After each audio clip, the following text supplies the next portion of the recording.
golden sister falsely accused me of our relationship. My parents disowned me. In 2002, I, Chris, had just turned 18. Back then, I was finally out of high school and brimming with a sense of excitement and relief. Graduation wasn't just a rite of passage for me. It was the opening of a door I had been desperately waiting to walk. I'd been accepted into a prestigious engineering college, and that acceptance letter felt like a promise that life could be different, that maybe, out there in the larger world, I might find a place where I truly belonged. Home life hadn't been harsh, not in the typical sense of my parents weren't neglectful by any outward measure, and they did provide for me and my younger sister Alicia, but I'd never felt that deep sense of being truly cared for, like some kids get from their parents. For as long as I could remember, I was always the one who didn't need anything. At least that's how they saw it. I was the self-sufficient one, as they like to put it, the one who could handle life's little challenges without so much as a pat on the back. Any affection they had to spare, any extra warmth or enthusiasm, seemed reserved for my sister, Alicia, the golden child, as I'd come to think of her. Alicia and I had vastly different paths from the beginning, which only widened as we grew. From a young age, it was apparent that I was gifted academically. I loved learning, and I wasn't just good at it, I thrived. Yet, this gift wasn't treated as a source of pride by my parents. Instead, it came with a weight of expectation. There was no space for mistakes, no margin for anything less than perfection. Even minor slip-ups would lead to harsh consequences, with lectures about my potential and the disappointment I brought when I didn't live up to it. One memory still stings as sharply as the day it happened. I had just gotten my first car at 16, a modest old sedan my dad had purchased secondhand. It wasn't much, but it was my pride and joy, my first taste of real independence. One afternoon, I'd been in a hurry, and, in a momentary lapse, forgot to lock the front door of our house as I left. When my parents found out, they acted as though I'd committed a grave betrayal. I was grounded, and worst of all, they took my car for an entire month. A month felt like a lifetime back then. It wasn't just about the car.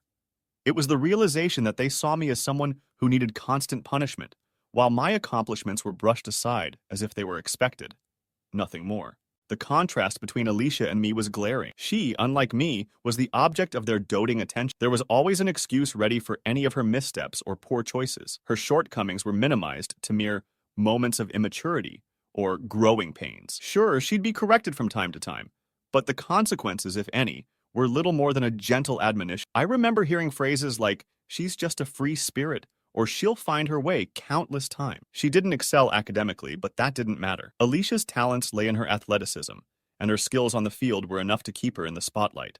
By the time she reached middle school, she was already competing at a high level in gymnastics, USA Gymnastics Level 8, to be exact. Though she wasn't on track for the Olympics, she was undeniably skilled, and her competitions became the center of our family life. Birthday dinners, family outings, even holidays sometimes were woven around her practice schedules and competition. There were days when I felt like I was just a spectator in my own family, like my role was to sit on the sidelines and watch as Alicia took center stage. They loved watching her perform, and on my birthdays, she'd often be asked to show off her moves. She would bask in the attention, and while she'd never say it, I could see the satisfaction in her eyes, knowing that she was, once again, the focal point of the evening. When she quit gymnastics in 7th grade, I felt a mix of relief and guilt. Finally, there would be no more excruciatingly long competitions I was obligated to attend, no more Saturdays lost to endless hours of watching her perform. But guilt crept in, because deep down I didn't want her to feel the way I often did,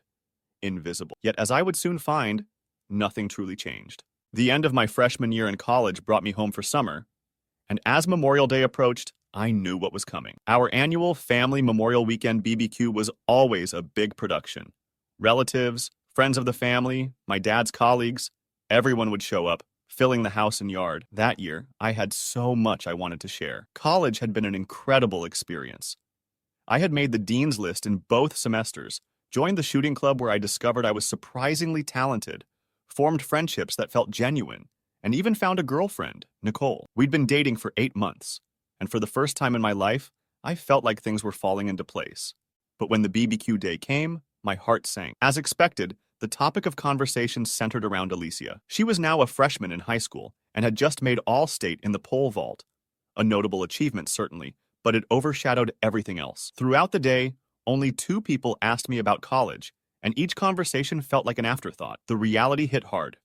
My accomplishments, no matter how meaningful to me, would always place second to Alicia's feats, however trivial they might seem. In a darkly humorous way, I had come to accept it, like a silent understanding with myself. After all, How could my skill at engineering and building things compare to Alicia's ability to fling herself into the air on a pole? And then, the following Thanksgiving brought a whirlwind of unexpected events. Life had been going so well that it almost felt surreal. I was overjoyed to be selected for an international internship in the United Kingdom, a chance to not only study, but work alongside some of the best minds in my field. My college had awarded me a scholarship that covered most of the expenses, and my father, for the first time, praised my achievement. He even offered to cover the remaining costs, a gesture that left me both shocked and grateful. As fate would have it, Alicia had for once managed to do something that left our parents less than thrilled. She was caught in the school parking lot, performing an inappropriate act on a classmate during lunch. And as if that wasn't enough, a search of her backpack revealed a small stash of marijuana. For this, she was suspended for 10 days, and, to my utter amazement, my parents took away her car privileges for a month. The irony wasn't lost on me. Forgetting to lock a door earned me the same punishment as public indecency and drug possession did for her. But for once, I was content. It wasn't about her being punished. It was about finally being seen, even if for a moment. Dinner that night was like a surreal dream. The talk was all about me, my plans, my achievements. My extended family, who usually only saw me as Alicia's quieter brother, asked about my studies, the internship, and my life at college. Alicia sat through dinner in silence, her usual bravado dim. The looks of disappointment that followed her every time she made eye contact with a family member felt foreign. I'd grown accustomed to those looks directed at me. When Sunday night rolled around, I packed my things and headed back to school, stopping by Nicole's apartment to share my excitement and bask in the pride that was so rare for me. Little did I know that night would be the last of any semblance of normalcy in my life. The next day, after class, I returned to my dorm room and saw an email notification on my computer. It was from my father, but the subject line made my stomach drop. Christopher. My dad never addressed me by my full name, and a sense of dread washed over me. I opened the email, and with each word, my world began to unravel. Christopher, your sister has informed us of your heinous acts against her. I do not know where your mother and I went wrong, or how you could do such despicable things to your own sister. While it does explain her recent misgivings, I am heartbroken to know that you are the cause. You have destroyed our family. I have already informed immediate family. Do not reach out to them. The only reason we are not proceeding with legal action is for your sister's sake, as I will not force her to face you. You have done enough harm already. From this day forth, you are no longer my son. I will be legally disowning you. Do not ever contact us again. The words blurred before my eyes as I read them over and over, each line cutting deeper than the last. I was in shock, unable to process the accusation. Heinous acts? Destroyed our family. The only person I could think to call was my father, but he didn't answer. I tried calling home, my mom's cell, even Alicia's. I must have made over 100 calls that day, each one adding to the frantic confusion and terror growing inside me. Finally, on my last attempt, Alicia's cell picked up. Relief flooded me, only to be replaced by dread as I realized it was my father's voice on the other end. I could hear hysterical crying in the background, and my father's voice was laced with disgust as he told me that I was not welcome in his life. He called me a monster, accused me of abusing and assaulting my sister, and forbade me from ever trying to contact them again. He said if I dared to show up at their doorstep, he would see to it that I ended up on the offender registry for the rest of my life. I tried to reason with him, to plead, but he wouldn't listen. That phone call ended with him telling me I had one chance to be decent and get out of their lives. Numb and broken, I stumbled to Nicole's apartment, hoping for solace. But even as I told her everything, I sensed her discomfort. She tried to be supportive, but I could see the doubt in her eyes. That night, she asked me to leave, and I walked back to my dorm alone. When I arrived, my roommate Jack, my best friend since day one of college, was there. I told him everything, desperate for someone to believe me. But even Jack grew distant after hearing the story. As I sat down to open the letter, the weight of the last decade hung heavy in the air. My hands trembled as I unfolded the pages, skimming the lines that revealed something I had once clung to in desperation. My sister Alicia had finally confessed. She had admitted that the horrific allegations she'd made against me all those years ago were nothing but lies. Lies crafted with the carelessness of a spoiled child, and fueled by the recklessness of someone who believed that everything revolved around her. In that moment, it was as if the walls around me were closing in, suffocating me with the sudden return of memories I'd fought to bury. Alicia's confession brought a tidal wave of pain and fury. All this time, my parents had chosen to believe a lie so easily because it made their lives easier, gave them someone to blame, and cast me as the scapegoat. And now, after 10 years, they were seeking my forgiveness, hoping for reconciliation. They included contact information, emails, phone numbers, avenues they had blocked for so long. They were opening their doors again, now that the truth had been laid bare. But did they really think it would be that easy? I sat on that letter for days, unable to stomach their sudden contrition, even as part of me wanted to reach out and demand explanations, to scream out years of hurt and anger. But my anger was interrupted by the arrival of a second letter, this time from Alicia herself. Inside the envelope, there were two letters. One was a summary of her life update, detailing how wonderful her life had been since my banishment. The other was her so-called confession. The first words of that confession felt like daggers. She'd only told the truth because her husband convinced her to do it. Apparently, she couldn't even muster the courage to confess of her own volition. No, it took years, a husband who grew suspicious, and the pressure of their own child to finally, reluctantly, draw the truth from her. The guilt that should have eaten away at her from the start was merely a burden she wanted to set down now that it was convenient for her. Alicia wrote that she wished she'd never made those allegations, that she had no idea they would get so out of hand. She admitted she'd been looking for a way to explain her rebellious behavior, the drugs and the inappropriate encounters with boys. She remembered reading somewhere that promiscuity and substance abuse were often signs of abuse. So, in her teenage mind, she invented a story, an unthinkable accusation against me, her brother, to mask her own act. But she hadn't expected my father's reaction, she wrote. She hadn't anticipated that he'd go so far, cutting me off completely and forcing her into the spotlight once again. For a moment, the golden child had been taken down a peg, her pedestal shaken by her own actions. So rather than confront her mistakes, she concocted a lie so vile, it turned her from a tarnished princess into a survivor. And when the lie spiraled into something far more serious, she did nothing to stop it. My life became collateral damage, a casualty of her need to remain in their favor. She confessed, but even her confession was self-serving.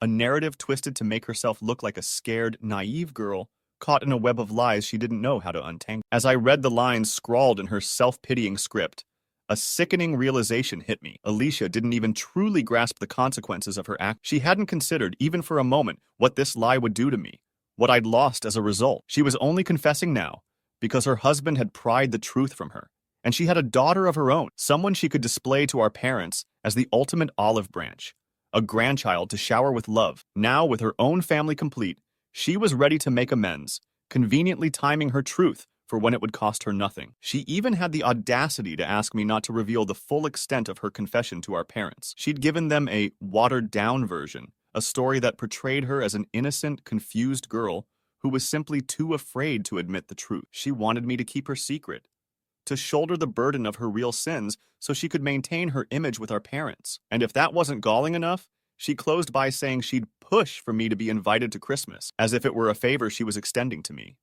a gift she had the right to give or withhold, as if she hadn't already taken a lifetime of Christmases from me. But the most painful part wasn't her confession. It was the life update she included alongside it. Alicia wrote with an almost smug pride about her journey after high school, as if she were oblivious to the juxtaposition. Her letter was full of glowing accomplishments. She'd earned a track scholarship to the University of Iowa, met her husband, settled into a big house, and now had a newborn daughter. She'd been living the dream, she wrote. Meanwhile, my life had been a wasteland. Her words reignited a memory I hadn't allowed myself to visit in years. My first semester after the fallout, I'd walked through my days like a ghost, my grades plummeting, drowning my sorrow in bottles just to quiet the roar of pain and rage inside. The internship I'd been so excited about, the one I'd worked so hard to secure, went to someone else. Instead of studying abroad, I spent my nights teetering on the edge of despair, alone in a dorm room that felt more like a prison cell. One night, I walked to a bridge near campus, standing there for hours, teetering on the edge as I tried to decide if it was worth it to go on. But something kept me from taking that final step. I remember thinking, if I couldn't end my life, maybe I'd just have to find a way to make it disappear. A few weeks later, I left college and enlisted in the U.S. Marine Corps. With the wars in Iraq and Afghanistan at their peak, I knew what I was signing up for. I didn't care about the danger. In fact, I welcomed it. I trained to become an explosive ordnance disposal specialist, the one job that put me directly in the line of fire, dealing with the most dangerous explosives in some of the most hostile territories. I thought maybe, just maybe, one of those IEDs would do what I couldn't.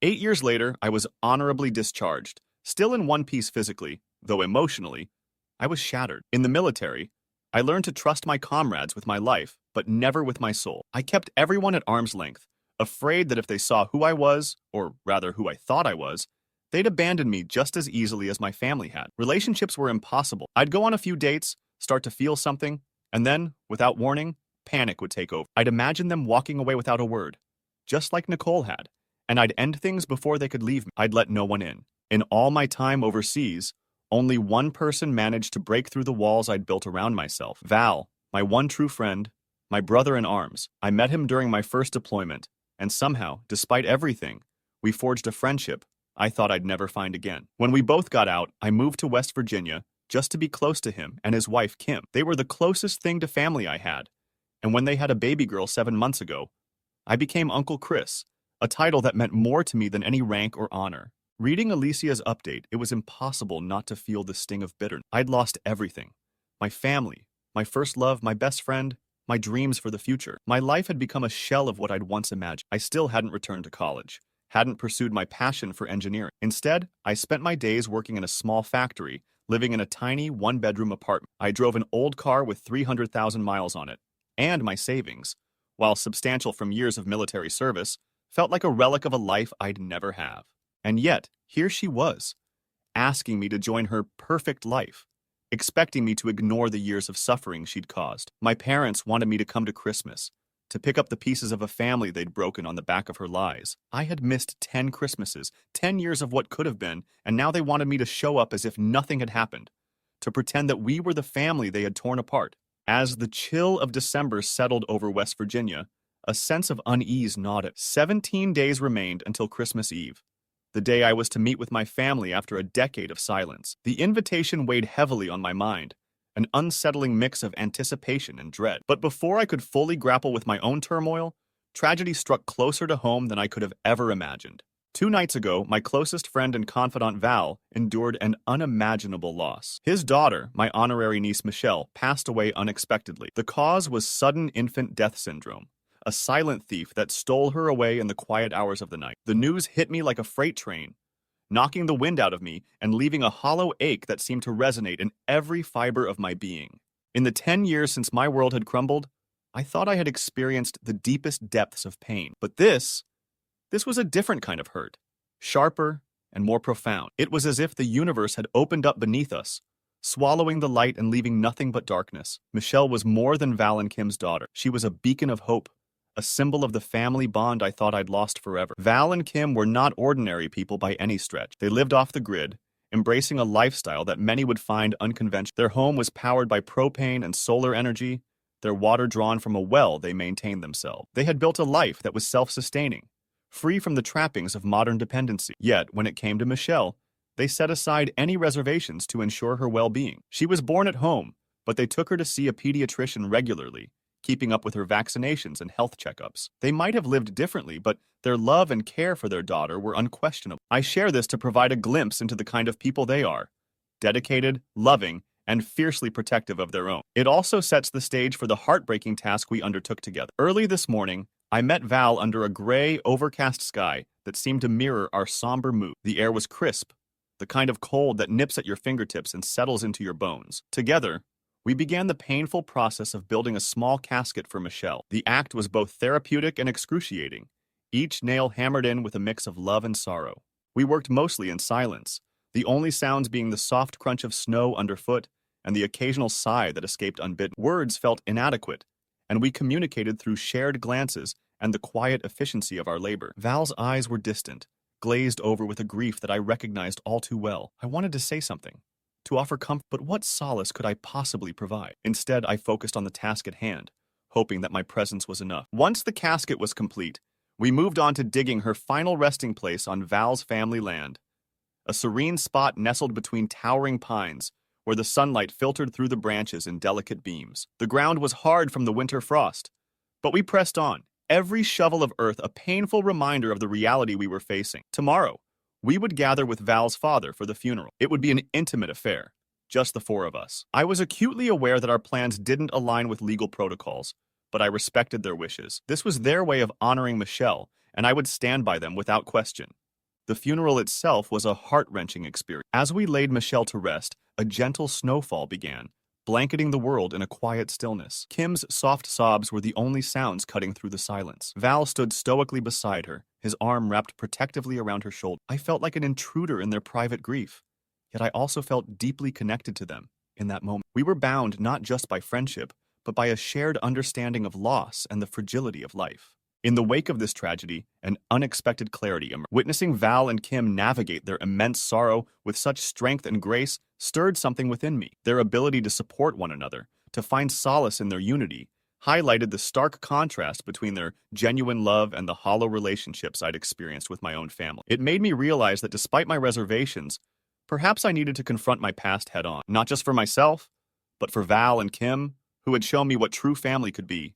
"I'm going to do it," I told Val later that evening as we sat on his porch, the cold seeping through our jackets. The sky was a tapestry of stars, each one glimmering with a distant light. "I'm going to accept my family's offer." He turned to look at me, his expression thoughtful. "Are you sure?" he asked quietly. I nodded, taking a deep breath. "I think it's time. I need to face them, to find some kind of closure. If not for me, then for you and Kim. You've both given me so much. I owe it to myself to try." Val placed a hand on my shoulder, his grip firm and reassuring. "Whatever happens, we'll be here when you get back," he said. "You're not alone in this." In the days that followed, I began preparing for the trip to Iowa. With only 2 days left before my departure, I found myself oscillating between nervous anticipation and a lingering sense of dread. I booked a room at a decent hotel, deciding that, for once, I deserved a bit of comfort. No more cutting corners or settling for less than I deserved. I also rented a car, knowing my old vehicle wouldn't survive the long drive. This journey felt symbolic, a physical manifestation of the emotional path I was about to tread. On a whim, I reached out to my parents and requested permission to follow them on social media. To my surprise, they accepted eagerly, almost as if they had been waiting for me to make the first move. Suddenly, I had access to a decade's worth of photos, posts, and updates, a chronicle of all the moments I had missed. I spent hours scrolling through images of family gatherings, holidays, and milestones. I saw Alicia's wedding photos, her radiant smile beaming as she stood beside her husband, Billy. I watched as their lives unfolded. New jobs, a new house, the birth of their daughter, Ivy. It was a strange sensation, peering into their lives from the outside. Part of me felt like a voyeur, intruding on moments I had no right to witness. Another part felt a deep ache, a longing for the connections that had been severed so abruptly. Seeing how they had aged, how time had etched itself onto their faces, was a stark reminder of all the years we had lost. Despite everything, I couldn't help but feel a glimmer of hope. Maybe, just maybe, this meeting could be the first step toward healing. But alongside that hope was a cautious skepticism. I had to protect myself, to manage my expectations. After all, I had learned the hard way that people could disappoint you in ways you never thought possible. Val and Kim were instrumental during this time. Despite their own grief, they dedicated themselves to helping me prepare, both logistically and emotionally. We spent hours discussing possible scenarios, rehearsing conversations, and unpacking the complex emotions that bubbled beneath the surface. They listened without judgment as I vented my fears and frustration, offering insights that only true friends could provide. "Remember, you don't owe them anything," Kim said one evening as we sat around their kitchen table. The warm glow of candlelight cast soft shadows on the walls, creating an atmosphere of intimacy. "You're doing this for yourself. Whatever happens, just be true to who you are." Her words resonated with me. For so long, I had allowed others to define my narrative, to dictate how I saw myself. This trip was an opportunity to reclaim my story, to assert my own truth. The night before my departure, I visited Michelle's resting place one last time. The snow had formed a delicate blanket over the grave, and I stood there in silence, allowing myself to feel the full weight of the moment. "I'll miss you, little one," I whispered, my breath forming a misty cloud in the frigid air. "Thank you for bringing clarity when I needed it most." As I drove back to my apartment, I felt a sense of calm settle over me. The road stretched out ahead, illuminated by the steady beams of my headlights. I thought about the concept of family, how it can be both a source of immense joy and profound pain. I had experienced both ends of that spectrum, and now I was heading toward a confrontation that could redefine everything.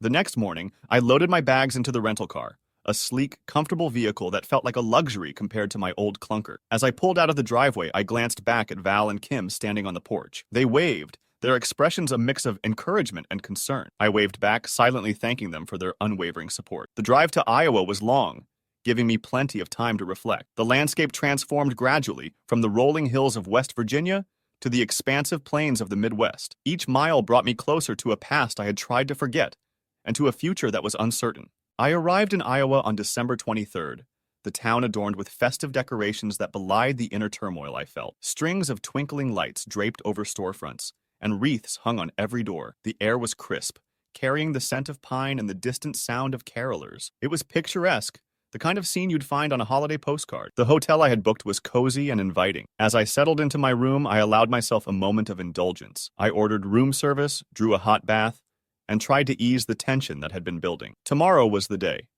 I would see my family for the first time in 10 years.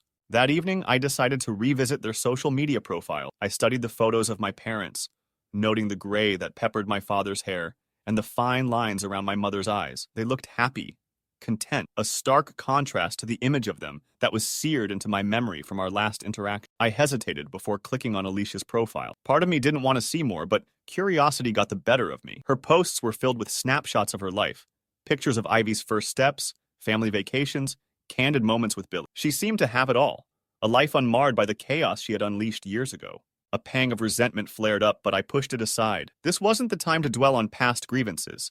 I needed to focus on the present, on what I hoped to achieve by being here. The morning of Christmas Eve arrived, and with it, a fresh layer of snow. The world outside my window looked pristine, untouched. I dressed carefully, choosing clothes that were comfortable yet presentable. As I stood in front of the mirror adjusting my collar, I hardly recognized the man staring back at me. There was a hardness in my eyes, a guarded expression that hadn't been there in my youth. I took a deep breath and grabbed the small gift bag I had prepared. Inside was a simple photo frame containing a picture of Val, Kim, and Michelle, the family who had become my own. It was a reminder of where I had found true connection, and I intended to keep it close during the day ahead. Before leaving, I sent a quick message to Val and Kim, letting them know I was heading out. Their responses were immediate and filled with encouragement. "Stay strong," Val wrote. "You've got this. Remember you're loved," added Kim. "We'll be here when you get back." The drive to my parents' house was surreal. Each turn brought back memories of my childhood, some sweet, others tinged with bitterness. When I finally pulled up to the address they had given me, I took a moment to compose myself. The house was modest but welcoming, with a wreath on the door and lights framing the windows. As I approached the front steps, the door swung open and my mother appeared, her face a mix of anxiety and hope. "Chris," she breathed, her eyes welling up with tears. "You came." "Hello, Mom," I replied softly. She stepped forward as if to embrace me, but hesitated. I offered a small smile to ease the tension, and she took that as permission to wrap her arms around me. The embrace was tentative, uncertain, but it was a start. Come in," she said, ushering me inside. The warmth of the house enveloped me, filled with the aromas of pine, cinnamon, and freshly baked cookies. The sounds of laughter and conversation echoed from the living room. My father stood near the doorway, his posture stiff, but his eyes reflecting a mixture of emotions I couldn't quite decipher. "Son," he said, his voice gruff. "Dad," I acknowledged with a nod. There was an awkward pause before he extended his hand. I shook it firmly, the gesture formal yet necessary. It was as if we were two strangers meeting for the first time, and in many ways, we were. As I stepped further inside, I was greeted by familiar faces, relatives who had once been integral parts of my life. They seemed both surprised and relieved to see me. Alicia was there too, standing off to the side with Billy and Ivy. She looked different, older, but there was still that air of confidence about her. "Chris," she said softly, her eyes searching mine. "I'm glad you came." I met her gaze evenly. "Hello, Alicia." Billy stepped forward, offering his hand. "Good to finally meet you," he said sincerely. "I've heard a lot about you."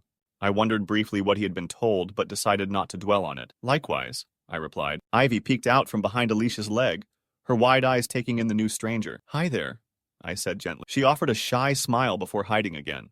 The rest of the evening unfolded in a blur of polite conversation and cautious interactions. Dinner was a carefully orchestrated affair, everyone minding their words, tiptoeing around sensitive topics. I contributed when appropriate but largely remained an observer, taking in the dynamics that had shifted in my absence. At one point, my grandmother reached across the table to place her hand over mine. "It's so good to have the family together again," she said warmly. I offered a genuine smile, appreciating her sentiment. After dessert, we moved to the living room for gifts. I watched as Ivy tore into brightly wrapped packages, her giggles filling the room. The joy on her face was infectious, and for a moment, I allowed myself to simply enjoy the scene. When it came time for me to present my small gift, I hesitated before handing it to my parents. "This is for you," I said quietly.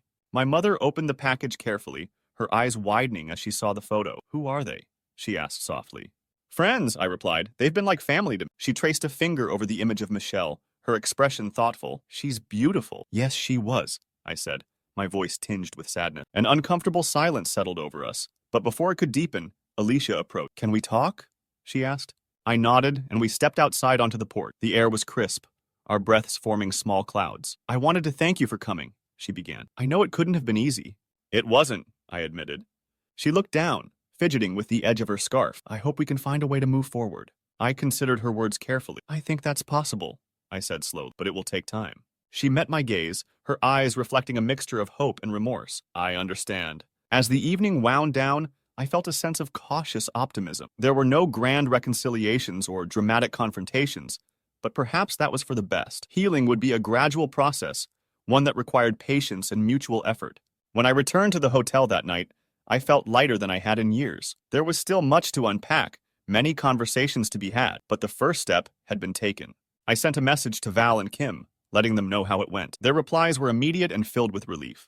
Proud of you, Val wrote. Can't wait to hear all about it, added Kim. As I settled into bed, I allowed myself a small smile. For the first time in a long while, the future didn't seem so daunting. I had faced my past and come out the other side. Whatever came next, I knew I wouldn't be alone. It has been a long time coming, but for all of you who have followed this journey, here's the update. Some of you may already know parts of the story, bits and pieces I've shared over the years, but as I've always said, if you want the full truth, you'll have to read it here on Reddit like everyone else. When I received that invitation to spend Christmas Eve with my family, it took every ounce of my willpower to accept. I arrived at my parents' house a solid half-hour later than they had asked me to, intentionally planning to be the last one there. I wanted to get all the greetings and awkward hellos out of the way in one go. Christmas Eve wasn't meant to be a large affair, just immediate family.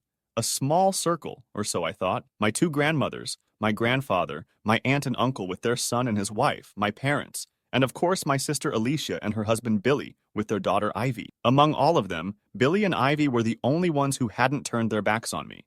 As I stepped inside, I was greeted with a mix of awkward glances, hopeful smiles, and obligatory hugs. I didn't pull away, deciding that it was easier to play along, to not make things more uncomfortable. I had a few presents in tow, slightly heavy but bearable, and though they all insisted I didn't need to bring gifts, it was all part of my plan. If I was going to go through with this, I was going to do it right, to make it memorable in a way they would never forget. I placed 2 large gifts under the tree, positioning them prominently for all to see. They were hefty and looked impressive, impossible for anyone to ignore. Then, as the others mingled, I took a quiet tour of the house, slipping a few smaller packages into strategic rooms without anyone noticing. Each was carefully placed with precision, like a chess piece set for the final checkmate. About 45 minutes in, as everyone gathered around the living room for presents, I asked Alicia for a few moments alone. She hesitated, cradling Ivy in her arms, and then asked if holding her daughter still counted as privacy. I nodded. Of course, I said with a small smile. She agreed, perhaps sensing that this moment had been long overdue. We stepped outside into the brisk night air. The cold bit at our faces, but there was something refreshing about it. A clarity in the chill that felt appropriate for what was about to unfold. Alicia barely waited before she began apologizing, the words spilling out in a rehearsed, almost desperate tone. She thanked me for not exposing the full truth to our parents, for sparing her the shame, and for protecting her carefully crafted image. I watched her silently, letting her words wash over me, feeling nothing but a hollow numbness. When she finally paused, I told her to hold that thought. I had something for her in my car. She smiled, thinking perhaps this was some sort of peace offering, a gesture of reconciliation. Sure, she replied, still cradling Ivy. I returned moments later, holding a small remote in my hand. I handed it to her, watching as her face twisted in confusion. What's this? She asked, her brow furrowing. Push it, and you'll see, I replied calmly. With a hesitant smile, she pressed the button.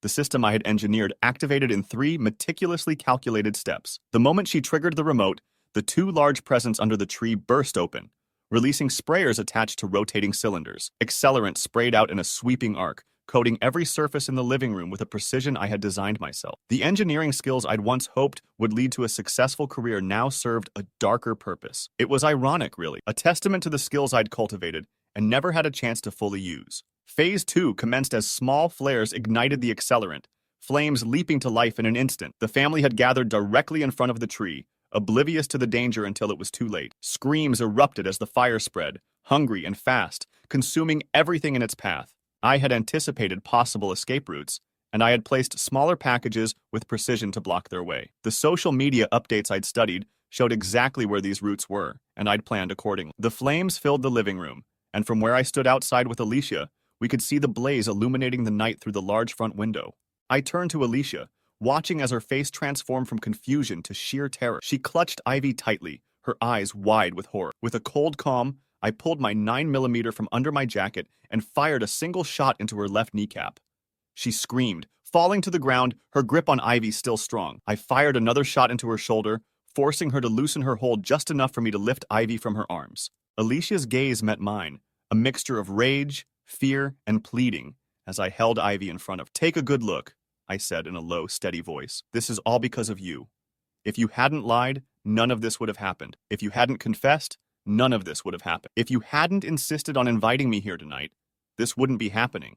She sobbed, her face twisted in anguish as I held Ivy out of reach. "Take a good look," I repeated, "because this is the last time you will ever see her. You will never find her." The sound of approaching sirens echoed in the distance, a faint wail growing louder. I knew time was running out. I turned, carrying Ivy to my car, where I had a box waiting in the front seat. It wasn't the safest arrangement, but it would do for the short drive to the meeting. I drove calmly, my heart pounding but my hands steady.